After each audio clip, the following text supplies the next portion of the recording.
رب اشرح لي صدري ويسر لي أمري واحلل عقدة من لساني يفقهوا قولي سبحانك لا علم لنا إلا ما علمتنا إنك أنت العليم الحكيم.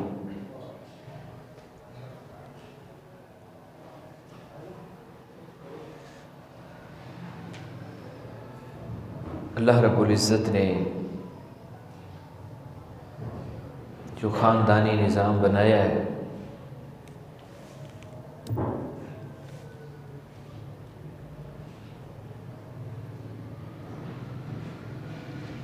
اس کی کامیابی معاشرے کے لیے انتہائی ضروری ہے.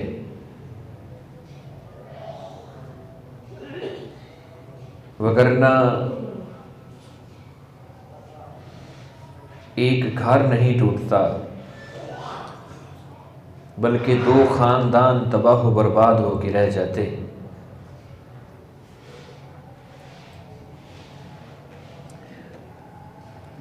اس لیے سابقہ خطبہ کے اندر بھی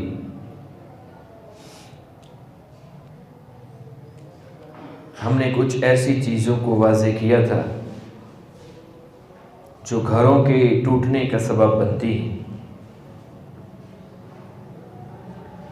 آج کے خطبے میں بھی چند ایسی چیزوں کا ذکر کریں گے جو میرے اور آپ کے ذمے ہیں لیکن ہم ادا نہیں کر رہے.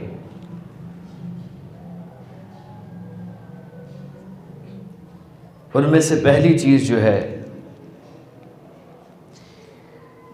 وہ یہ ہے کہ ایک دوسرے کی اچھائیوں کو سامنے رکھا جائے. کمزوریاں، کمیاں، کوتاہیاں ہر انسان کے اندر ہوتی ہیں. کسی شخص کو بھی اللہ تعالی نے کامل اور مکمل نہیں بنایا.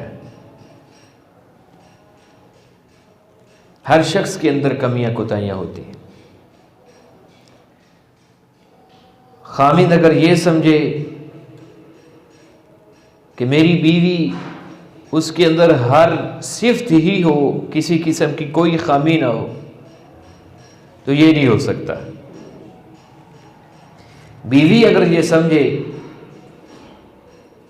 کہ میرے خامد کے اندر ہر صفت ہی موجود ہو، کسی قسم کی کوئی بھی خامی نہ ہو، تو یہ بھی ناممکن ہے. ہاں، اگر کوئی کمی کوتاہی کو ہم اچھے طریقے سے دور کر سکتے ہیں تو اس کے لیے کوشش ضرور کرنی چاہیے. اللہ تعالیٰ کا فرمان بھی ہے کہ اچھائیوں کو دیکھنا چاہیے. عسیٰ ان تکرہوا شیئا، ہو سکتا ہے اس کے اندر کوئی بری چیز ہو.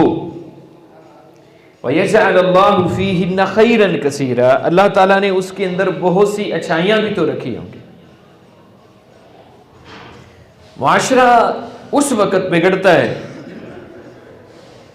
یہ ایک سبب ہے ہمارے معاشرے کا، معاشرے کے بگڑنے کا، خاندانوں کے بگڑنے کا، کہ اس رشتوں کو جوڑنے سے پہلے ہم صرف اچھائیاں دیکھتے ہیں. کمی کوتاہی ہوتی ہے تو اس کو ہم نظر انداز کرتے ہیں. جیسے ہی رشتہ جڑ جاتا ہے تو معاملہ اس کے برعکس ہو جاتا ہے. ہم اس وقت برائیوں کو گننا شروع کر دیتے ہیں، اچھائیوں کو چھوڑ دیتے ہیں.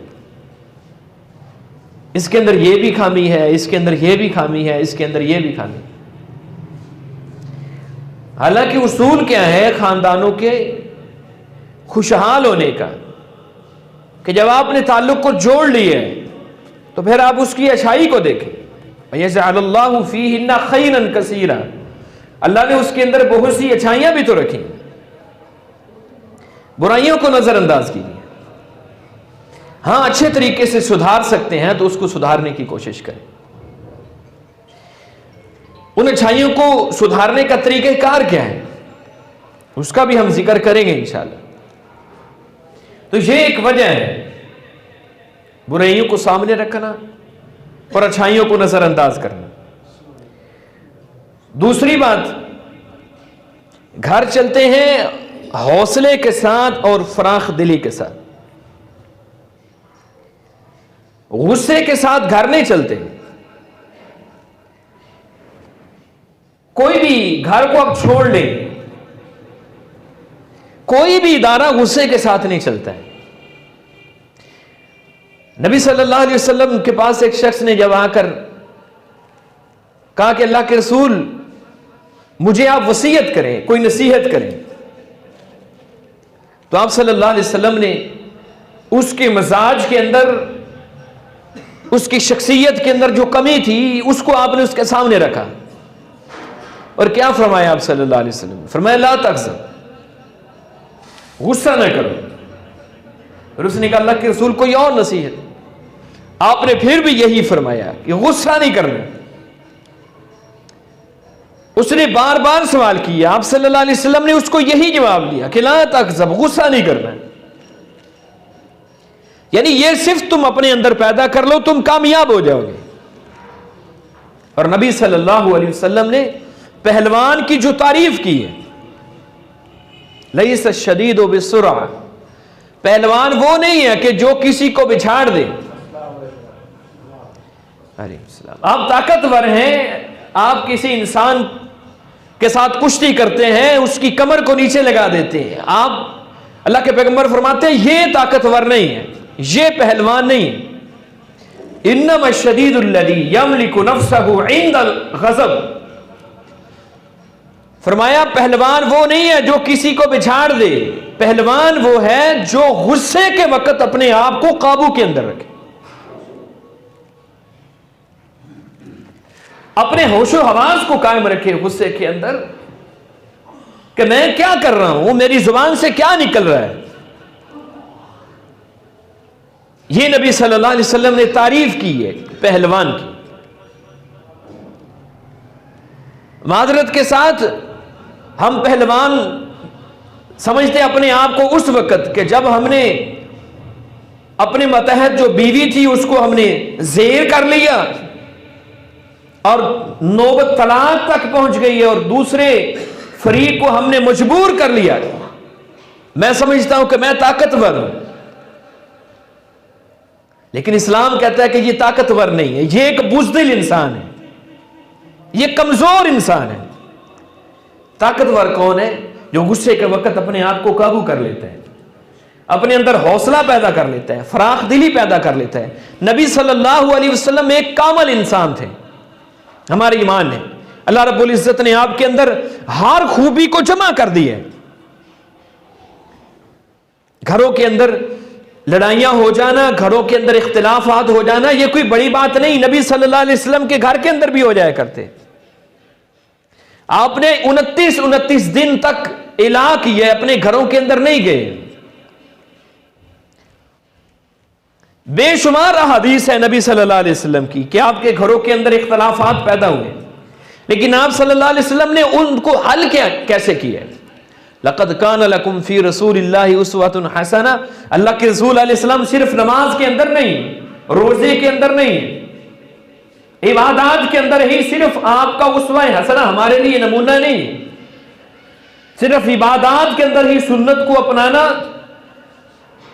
یہ کافی نہیں ہے، زندگی کے ہر شعبے کے اندر نبی صلی اللہ علیہ وسلم نے رہنمائی کی۔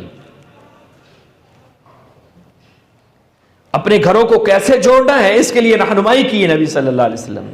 اسلام نے اصول کیا بتایا؟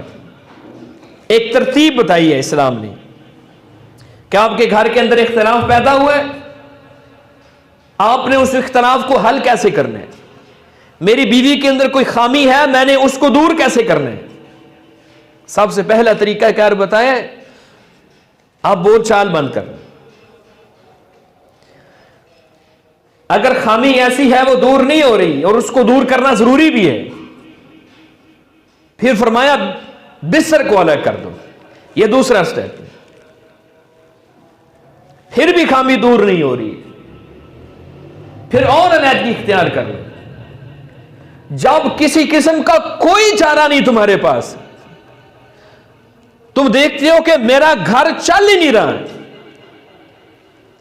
پھر آخری حل طلاق ہے، آخری حل طلاق. لیکن ہمارے معاشرے کے اندر سب سے پہلا حل ہی طلاق سمجھا جاتا ہے. سب سے پہلا حل ہی طلاق سمجھا جاتا ہے کہ چھوٹی سی غلطی ہوئی نہیں ہے، بس اب ایک پہ صبر بھی نہیں ہونا، پھر متعدد طلاقیں دینی ہے، بار بار طلاقیں دینی ہے. پھر شرمندگی ہوتی ہے، پھر بعد میں دیکھتے ہیں کہ اب کیا ہو گیا. میں نے پہلے بھی کئی دفعہ اس بات کا ذکر کیا کہ ہم سے جب لوگ مسائل پوچھتے ہیں نا، مسائل پوچھتے ہیں، ان میں سے 95% مسائل صرف طلاق کے ہوتے ہیں، 5% دوسرے زندگی کے معاملات کے ہوتے ہیں. 95% لوگ طلاق کے مسائل پوچھتے ہیں کہ اب میں یہ کام کر بیٹھا ہوں، اب کیا کروں. اللہ کے رسول صلی اللہ علیہ وسلم نے آپ نے فرمایا کہ مجھے جامع کلمات دے کر بھیجا گیا، اوتیتو بجوامع الکلم، مجھے جامع کلمات دے کر بھیجا گیا. آپ نے چند جملوں کے اندر بڑے بڑے مسائل سمجھا دیے. محدثین نے ایک ایک حدیث کی شرح کے اندر پوری کتابیں لکھ دی. ایسے نبی صلی اللہ علیہ وسلم نے جامع کلمات بتائے. نبی صلی اللہ علیہ وسلم قافلے کے اندر ہیں، اونٹ تیز دوڑ رہے ہیں، ان کے اوپر سوار ہیں، عورتیں سوار ہیں. نبی صلی اللہ علیہ وسلم نے اس حدیث کے اندر صحابی کو کہا کہ آپ نے یہ جو اونٹ تیز دوڑا رہے ہو نا، ان کو آہستہ کرو. اور اس حدیث کے اندر نبی صلی اللہ علیہ وسلم نے عورت کو شیشے کے ساتھ تشبیہ دی، شیشے کے ساتھ، کہ تم دیکھتے نہیں ہو اس کے اوپر شیشے سوار ہیں. اس کے بہت سے مطلب ہو سکتے ہیں. اس کا ایک مطلب یہ بھی ہے کہ جب یہ گھر ٹوٹ جاتا ہے، جب یہ رشتے ٹوٹ جاتے ہیں تو پھر دوبارہ بنتے نہیں، پھر انسان ہاتھ ملتا رہ جاتا ہے. تو گھر چلتے ہیں حوصلے کے ساتھ، فراخ دلی کے ساتھ، غصے کے ساتھ گھر نہیں چلتے. اور تیسری بات، اپنے گھروں کا ماحول اسلامی بنائیں. شیطان، جب نبی صلی اللہ علیہ وسلم نے فرمایا کہ جب انسان گھر میں داخل ہوتا ہے، اس نے بسم اللہ نہیں پڑھی ہے، اس نے کھانے پر بھی بسم اللہ نہیں پڑھی ہے. شیطان اپنے ساتھیوں کو کہتا ہے کہ تم آج ہمارا رہنا سہنا بھی اسی گھر کے اندر ہے، کھانا بھی اسی گھر کے اندر ہی. اب اس کا بیڈ روم بھی اسی گھر کے اندر ہے، اس نے آپ کے ساتھ بیٹھ کر کھانا ہے، تو پھر کیا سمجھتے ہیں وہ اپنا داؤ نہیں چلائے گا، وہ اپنا وار نہیں چلائے گا، وہ چلائے گا. امام اعمش رحمہ اللہ تعالی بہت بڑے محدث گزرے ہیں. وہ کہتے ہیں میں زندگی میں صرف ایک دفعہ یہ بسم اللہ پڑھے بغیر گھر کے اندر داخل ہوا، اور اسی ایک دفعہ میری بیوی کے ساتھ جھگڑا ہوا ہے. نہ اس سے پہلے کبھی جھگڑا ہوا، نہ کبھی بعد میں جھگڑا ہوا. بغیر بسم اللہ پڑھے گھر میں داخل ہوئے، ساتھ ہی شیطان داخل ہو گیا. اور حدیث کیا کہتی ہے؟ نبی صلی اللہ علیہ وسلم فرماتے ہیں شیطان اپنا تخت پانی کے اوپر لگاتا ہے، شیطان اپنا تخت پانی پہ لگاتا ہے، اور پھر اپنے چیلے چانٹوں کو جمع کرتا ہے، پوچھتا ہے تو نے آج کیا کیا ہے؟ کہتا ہے میں نے آج فلاں کو نماز سے دور کر دیا. کہتا کوئی کام نہیں کیا. فلاں روزہ رکھنے لگا تھا، میں نے اس کو فجر کے وقت، سحری کے وقت میں نے اس کو اٹھنے نہیں دیا، بیدار ہی نہیں ہونے دیا، تھپکیاں اتنی دی، کوئی کام نہیں کیا. تو میں نے یہ کام کیا، میں نے یہ کام کیا، سارے آتے ہیں. حدیث کے الفاظ ہیں، ایک شیطان آ کر کہتا ہے کہ میں نے میاں بیوی کے درمیان جھگڑا کروایا، اتنا جھگڑا کروایا کہ ان دو خاندان الگ ہو کر رہ گئے. اللہ کے پیغمبر صلی اللہ علیہ وسلم کی حدیث ہے، نبی صلی اللہ علیہ وسلم فرماتے ہیں شیطان اس کو شاباش دیتا ہے کہ اصل کام تو نے کی.